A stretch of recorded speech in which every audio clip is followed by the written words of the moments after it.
Sífilis, herpes, HPV, AIDS. Esses nomes te assustam? Não é para menos. Aqui no estado de Pernambuco, de 2007 a 2016, o número de casos de sífilis em gestantes aumentou em quase 159%. Já o número de casos de infectados pelo vírus HIV continua crescendo.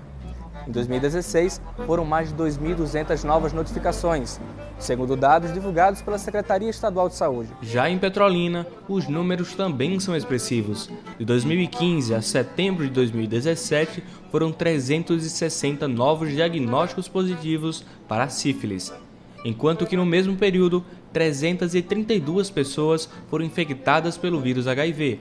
33 delas eram gestantes. Esses números preocupantes mostram o crescimento das doenças sexualmente transmissíveis no estado. No Sertão Saudável de hoje, você vai ficar por dentro das principais DSTs e como se prevenir. Acompanhe!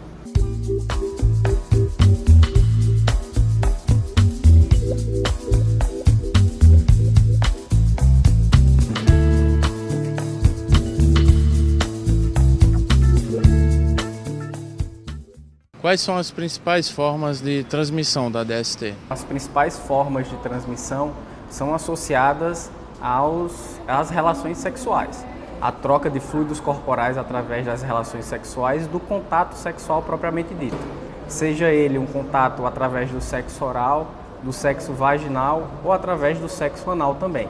Então essas são as principais formas em que as DSTs acabam se disseminando e infectando as pessoas. Também existem outras formas de aquisição de algumas doenças infecciosas que podem estar relacionadas às DSTs através não só de contato sexual. Transfusões sanguíneas, contato da mãe para o filho, que é através da transmissão vertical. Algumas doenças sexualmente transmissíveis ela podem infectar o bebê, por exemplo, através da transmissão vertical, ou outras pessoas através de acidentes com material pérfuro cortante e transfusões sanguíneas com sangue que não seja testado em laboratórios de referência. Herpes tem cura? A herpes é uma doença viral que não tem cura. O vírus da herpes ele fica escondido dentro do nosso corpo, esperando uma oportunidade para se manifestar. Então, em algumas pessoas, o vírus da herpes não vai apresentar sintomas significativos, em outras sim. Ela pode apresentar sintomas como vesículas, que são pequenas bolhas que podem aparecer na região genital, região do pênis, região perianal ou na cavidade oral, certo? Nos lábios, na boca. E essas lesões geralmente são bastante dolorosas e apresentam muito ardor local. Depois dessa fase de vesícula, ela entra numa fase de úlcera e crosta, que aí é uma fase em que a transmissão da doença, enquanto ela está na fase de úlcera e vesícula, ela é bastante ativa, entendeu? Então, importante saber de herpes é porque é uma doença que ela não tem cura, mas ela tem controle. E, eventualmente, o controle com medicamentos ele é bem eficaz. No caso da herpes, os sintomas eles aparecem de forma aguda, como eu já disse, em relação a vesículas e úlceras na região genital ou na boca, e elas desaparecem rapidamente. Algumas pessoas acham que, por isso acontecer, elas estão curadas da herpes, mas isso não é uma verdade. O vírus ele fica ali alojado na região próxima à região genital ou ali próximo à região da cavidade oral, em alguns nervos periféricos, e ela pode retornar eventualmente, certo? Isso pode acontecer em alguns indivíduos e outros não. Só que quando ela retorna é quando ela fica transmissível. Quando ela não existe mais, quando não existe mais nenhuma lesão, nenhuma úlcera, nenhuma vesícula, a pessoa para de transmitir a herpes. Hepatite é transmitida por relação sexual? Existem diversos tipos de hepatite. Hepatite A, B, C, D. E dentre elas, as principais que podem ser transmitidas através da relação sexual é hepatite B e hepatite C. Eventualmente, a hepatite A, que ela tem uma transmissão normalmente fecal-oral, ela pode ser transmitida através de relações sexuais. Foram vistos alguns surtos de transmissão de hepatite A através de relação sexual, principalmente na região sudeste, né, do Brasil, São Paulo e Rio de Janeiro, em que houveram alguns casos, né, em que foi determinada a transmissão sexual da hepatite A. Mas as principais são hepatite B e C. Hepatite A, eventualmente, em casos de surto. Existem DSTs que não apresentam sintomas aparentes? A maior parte das DSTs, a característica é justamente ter algum tipo de sintoma, por isso que faz a pessoa procurar o atendimento médico. Mas existem algumas DSTs que elas apresentam poucos sintomas. Por exemplo, a sífilis. Inicialmente, a sífilis pode aparecer como uma úlcera ou uma lesão na região genital que ela não dói e aparentemente não causa nenhum desconforto para o paciente, que logo desaparece. Então, logo que essa úlcera desaparece, o paciente acha que aquilo foi alguma coisa eventual, um machucado, alguma coisa eventual, e não acha que aquilo é uma DST. E ele não apresenta mais outros sintomas.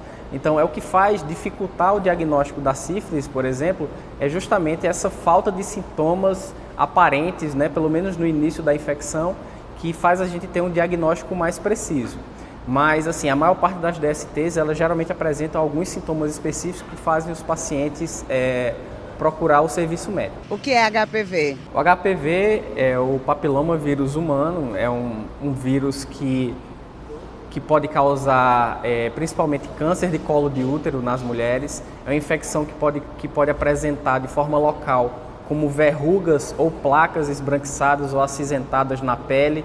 E nas mulheres ela tem a consequência principal de ser precursora do câncer de colo de útero, certo? Nos homens ela é importante porque quando apresenta sintoma também pode estar relacionada com lesão precursora de câncer de pênis também, né? Então o HPV, a grande característica dele é porque é uma DST que tem uma disseminação muito rápida e importante por contato, né?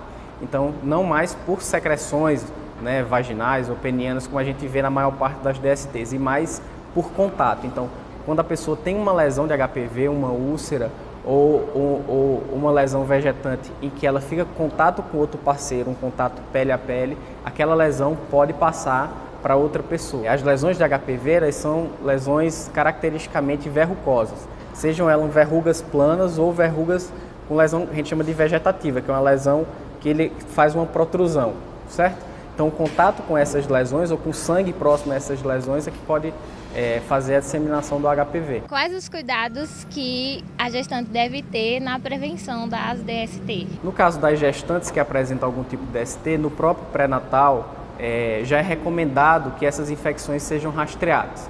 Infecções como sífilis, hepatite, HIV, né, corrimentos vaginais relacionados a DSTs, todas essas doenças são rastreadas durante o pré-natal e antes que a mulher engravide. Então, já é recomendado por manuais de obstetrícia o acompanhamento e o rastreio dessas gestantes em relação às doenças sexualmente transmissíveis. Se alguma dessas gestantes apresentar no curso da gravidez a doença sexualmente transmissível, elas devem ser tratadas imediatamente, tratar do seu parceiro também imediatamente, para evitar complicações em relação ao parto e em relação à infecção passar para a criança durante o parto, certo?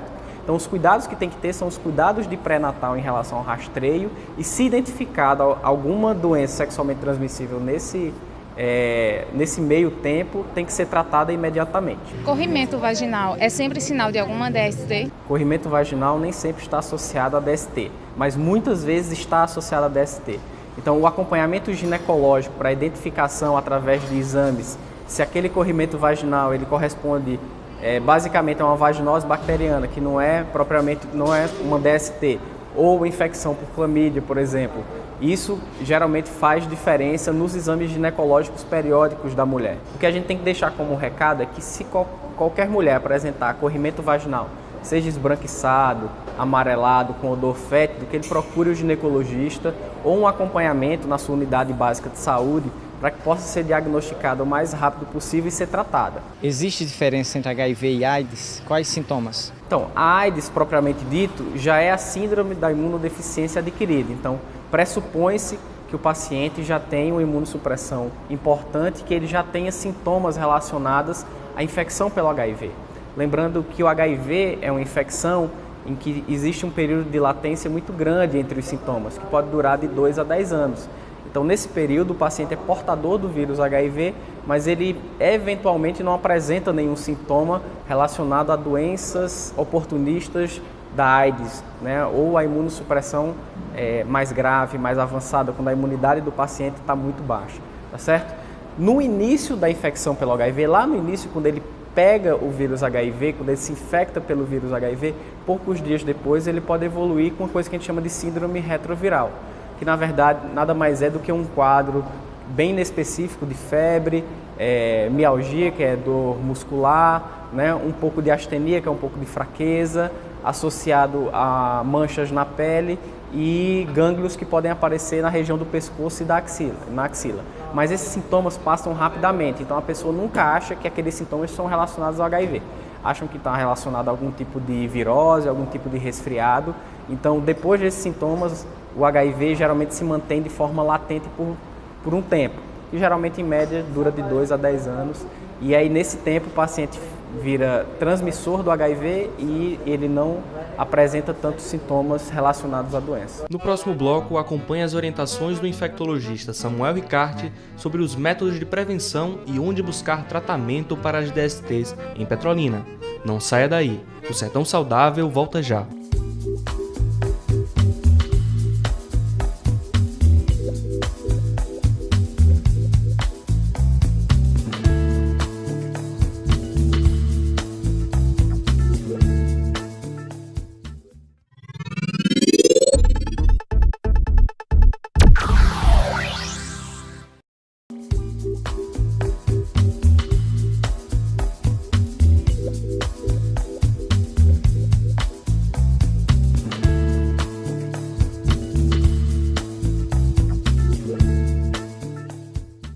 Agora eu vou trazer orientações para a população em relação aos principais locais onde essas pessoas devem procurar atendimento e orientação sobre diagnóstico e tratamento das DSTs aqui na região. Uma vez os pacientes com esses sintomas de DSTs ou que já tenham sido diagnosticados com algum tipo de DST, eles devem ser encaminhados principalmente aos centros de referência em tratamentos de doenças sexualmente transmissíveis, que aqui em Petrolina a gente funciona no centro de testagem, no CTA SAI, é o centro de testagem anônima, que funciona ali em frente ao Hospital Dom Malan, está aberto de segunda a sexta, no período da manhã e da tarde.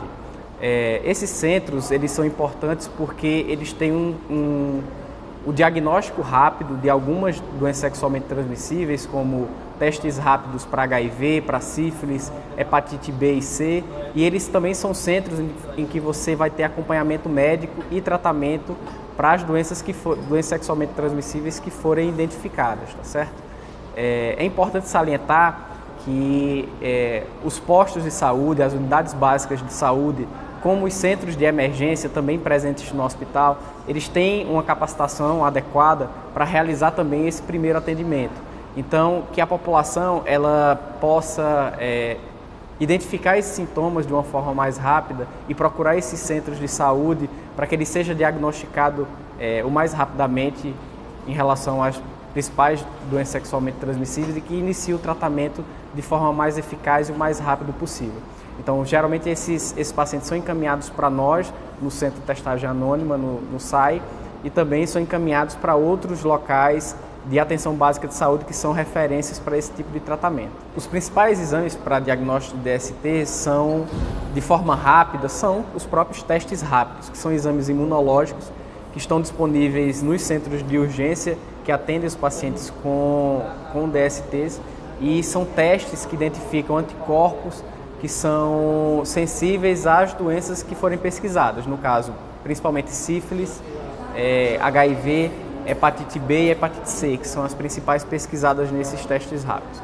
Claro que existem outros testes, existem testes microbiológicos para a identificação de bactérias relacionadas à gonorreia, à clamídia, tá certo? Só que são testes um pouco mais dispendiosos que geralmente não estão disponíveis nos centros de emergência.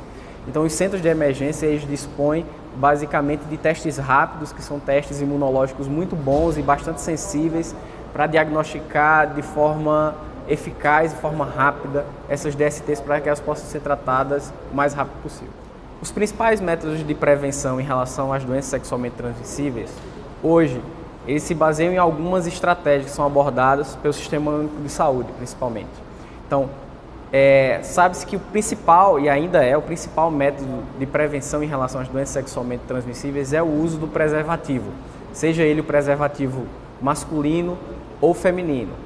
Ele é a barreira mecânica em que vai fazer com que os fluidos corporais não entrem em contato e que a maior parte das DSTs elas são impedidas de infectar outras pessoas através desses métodos de barreira, certo?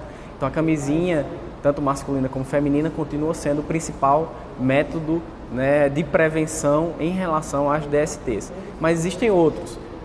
A educação em saúde, a informação à população em relação aos principais sintomas e as principais formas de aquisição dessas infecções também configura um método de prevenção importante, um método de capacitação importante dessas pessoas.